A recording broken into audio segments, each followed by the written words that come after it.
Hello everyone, welcome to BDSK learning platform. तो आज के इस वीडियो में हम लोग क्लास 10th की फर्स्ट फ्लाइट बुक से chapter second long walk to freedom पढ़ने वाले हैं, जिसको नेल्सन मंडेला ने लिखा है। जैसा कि यह चैप्टर आपका एक ऑटोबायोग्राफी है। ऑटोबायोग्राफी मीन्स जब कोई पर्सन अपनी लाइफ स्टोरी, अपनी लाइफ जर्नी और अपने बारे में खुद से लिखता है, that is called autobiography. Otherwise अगर किसी की स्टोरी, किसी की लाइफ हिस्ट्री, लाइफ स्टोरी किसी दूसरे के द्वारा लिखी जाती है, उसे हम बायोग्राफी कहते हैं। अगर हम खुद से वही स्टोरी लिखते हैं, अपनी स्टोरी खुद से लिखते हैं, तो उसे हम ऑटोबायोग्राफी कहते हैं। तो डियर स्टूडेंट, आज हम लोग एक बहुत ही ग्रेट पर्सन नेल्सन मंडेला के बारे में पढ़ने चल रहे हैं, जो कि साउथ अफ्रीका की हिस्ट्री में इनका एक बहुत ही बड़ा कंट्रीब्यूशन है।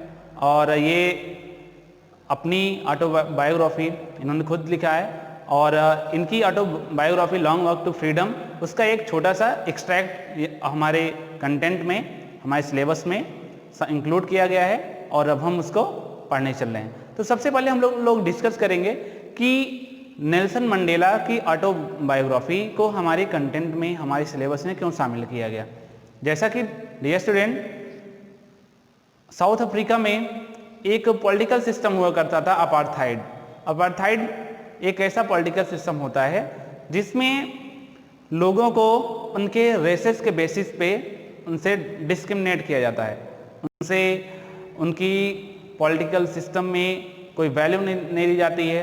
इट मीन्स उनको उनका जो सोशल स्टेटस होता है और जो पॉलिटिकल बैकग्राउंड होता है, वो सब कुछ उनके रेसेस पर डिपेंड होता है, यानी वो किस रेसेस के हैं, किस प्रजाति के हैं। और वहाँ पर आप कह सकते हैं कि मेनली दो ही टाइप की रेसेस थी, जैसा कि black person and white person. और वहाँ पर साउथ अफ्रीका में वाइट पर्सन का रूल हुआ करता था, और ब्लैक लोगों पर वाइट लोग बहुत डिस्क्रिमिनेट किया करते थे। तो उसके अगेंस्ट में नेल्सन मंडेला ने एक मूवमेंट चलाया, और कई सालों तक वो जेल में रहे। फाइनली उसको, उस सिस्टम को, अपार्थाइड को अबोलिश किया, और फिर एक डेमोक्रेटिक न्यू नेशन को इस्टेब्लिश किया उन्होंने। तो डियर स्टूडेंट, इस तरीके से अब उन्होंने उनका योगदान साउथ अफ्रीका की हिस्ट्री में, साउथ अफ्रीका को बिल्ड करने में बहुत बड़ा योगदान था। तो अब हम लोग इनके बारे में पढ़ने चल रहे हैं। ये हमारा सेकेंड टॉपिक है।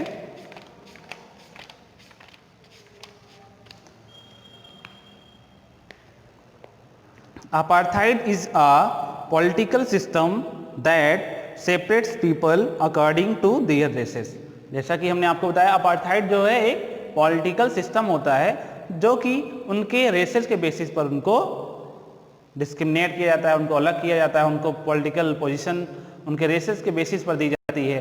वो चाहे पॉलिटिकल हो, सोशल हो, रिलीजियस हो, वो हर तरीके से उनको डिस्क्रिमिनेट किया जाता है। उनको कहीं पर कोई वैल्यू नहीं दी जाती है, ना ही कोई पोजीशन दी जाती है। और ये सिस्टम साउथ अफ्रीका में हुआ करता था, जिसका अबोलिश करने का काम नेल्सन मंडेला जी ने किया था।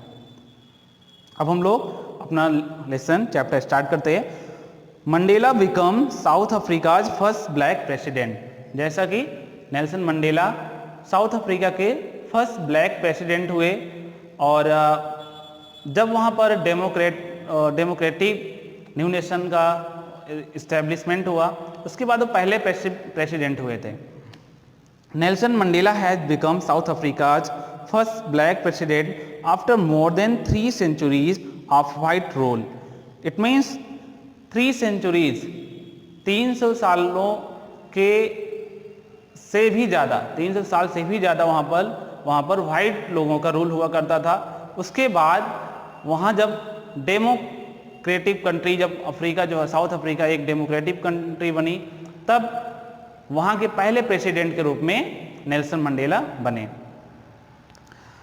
Mister Mandela's African nation Congress party won 252 of the 400 seats in the first democratic elections of South Africa's history।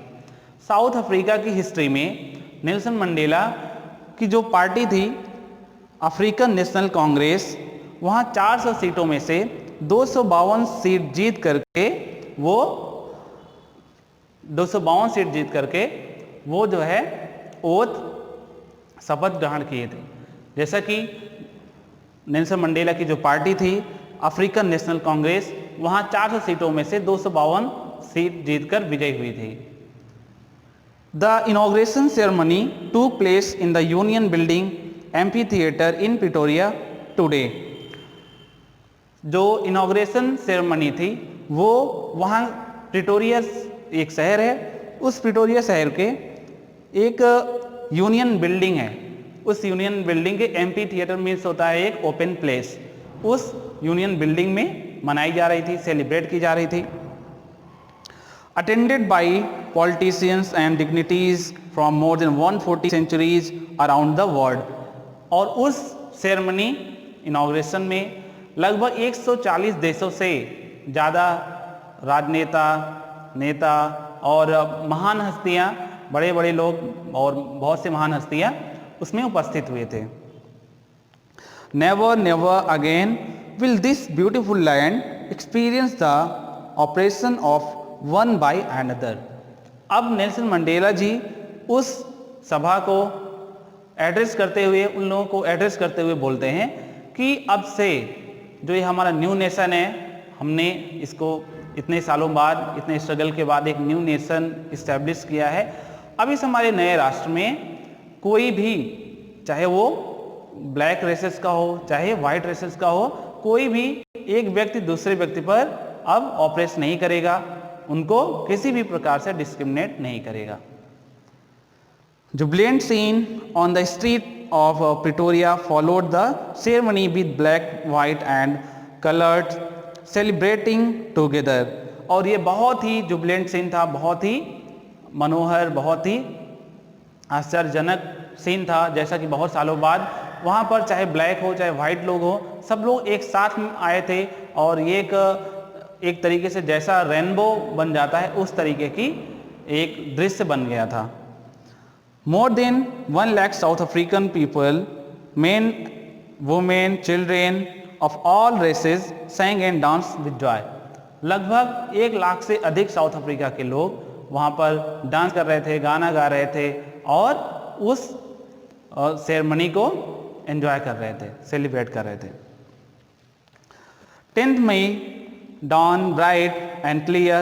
For the past few days I had been pleasantly besieged by dignitaries and world leaders who were coming to pay their respect before the inauguration। जैसा कि Nelson Mandela जी बता रहे हैं कि जो 10th मई थी वो बहुत ही ब्राइट एंड क्लियर थी, बहुत ही, वह दिन बहुत ही साफ था। For the past few days I had been pleasantly besieged by dignitaries and world leaders who were coming to pay their respect before the inauguration। कह रहे हैं कि इनॉग्रेशन से कुछ दिन पहले वह बहुत से डिग्निटीज, बहुत से लीडर से घिरे हुए थे। जैसा कि उस इनॉग्रेशन के पहले उनको वो सम्मान देने के लिए, उनको सम्मानित करने के लिए उनके पास पहुंचे हुए थे। The inauguration would be the largest gathering ever of international leaders on south African soil. अब वो कह रहे हैं कि ये जो गैदरिंग थी वो साउथ अफ्रीका की धरती पर पहली बार ऐसा मौका आया था कि जब इतनी ज़्यादा भीड़ इकट्ठा हुई थी कि जहाँ पर विदेश से इतने लीडर्स आए थे और बहुत बड़ी डिग्निटीज, महान हस्तियाँ उपस्थित हुई थी। तो इस तरीके की भीड़ साउथ अफ्रीका की धरती पर पहली बार हुई थी।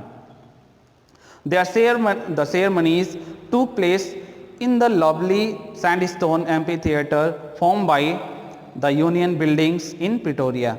वो जो सेरेमनी जो ओथ समारोह हो रहा था, शपथ ग्रहण समारोह जिसे बोलते हैं, वो जो सेलिब्रेट किया जा रहा था वो प्रिटोरिया के यूनियन बिल्डिंग में एम्फी थिएटर यानी एक खुले प्लेस में, उसके सामने जो खुला प्लेस होता है वहाँ पर सेलिब्रेट किया जा रहा था।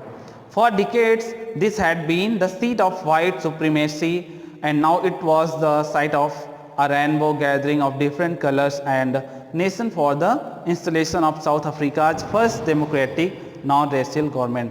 अब जैसा कि नेल्सन मंडेला जी बता रहे हैं कि ये डिकेड से, दशकों से ये जगह सिर्फ वाइट लोगों के लिए रिजर्व हुआ करती थी। इट मीन उस पर केवल वाइट लोग रूल किया करते थे और किसी को उस पर कोई राइट नहीं था। लेकिन बहुत ही लॉन्ग स्ट्रगल के बाद आज वो दिन आया है जब वहाँ पर एक black person as a president वहाँ पर शपथ ग्रहण करने जा रहा है। और इस तरीके से वहाँ ब्लैक और वाइट लोग इकट्ठा हुए थे। वह दृश्य एक रेनबो की तरह लग रहा था और पहली बार उस पोजीशन पर एक non racial person, non racial government establish होने जा रही थी। On that lovely autumn day, I was accompanied by my daughter Jenani। अब वो बता रहे हैं वो ऑटम का सीजन था, पतझड़ का सीजन था। उस दिन नेल्सन मंडेला जी अपनी बेटी जेनानी के साथ पोडियम पर उपस्थित थे। Mister de Klerk was first on in as second deputy president. Mister de Klerk जो है वो सेकेंड डिप्टी प्रेसिडेंट के रूप में शपथ ग्रहण करते हैं। Then Thabo Mbeki was sworn in as first deputy president, second deputy president के रूप में मिस्टर डी क्लार्क सबसे पहले ओथ ग्रहण करते हैं। उसके बाद थाबो म्बेकी फर्स्ट डिप्टी प्रेसिडेंट के रूप में शपथ ग्रहण करते हैं। When it was my turn, I pledged to obey and uphold the Constitution and to devote myself to the well-being of the Republic and its people। और जब मेरा टर्न आया तब मैंने शपथ लिया, कसम लिया, ओबे एंड अपहोल्ड द कॉन्स्टिट्यूशन, कि मैं अपने इस कॉन्स्टिट्यूशन को, अपने संविधान को हमेशा फॉलो करूंगा, ओबे करूंगा। And to devote myself to the well being, और मैं अपने आप को पूरी तरह से मानवता के लिए, यहाँ के लोगों के लिए, साउथ अफ्रीका के लिए पूरी तरह से समर्पित कर दूंगा। And its people to the assembled guest and the watching world, और वहाँ पर जितने लोग असेंबल हुए थे, सब लोग जो कि इनको देख रहे थे, उनके सामने इन्होंने कुछ ओथ लिया, कुछ कॉन्स्टिट्यूशन के प्रति उन्होंने कस्में खाई। इस तरीके से डियर स्टूडेंट, आज हम के इस वीडियो में हमने बस इतना ही पढ़ा। हम नेक्स्ट पार्ट अगले वीडियो में कंप्लीट करेंगे। आई होप आपको समझ में आया होगा। अगर आपको कोई प्रॉब्लम होती है तो आप हमसे पर्सनली पूछ सकते हैं, कंसल्ट कर सकते हैं। आई होप आपको ये चैप्टर इतना समझ में आया होगा। अब नेक्स्ट पार्ट हम नेक्स्ट वीडियो में समझेंगे। तब तक के लिए all the best, thank you.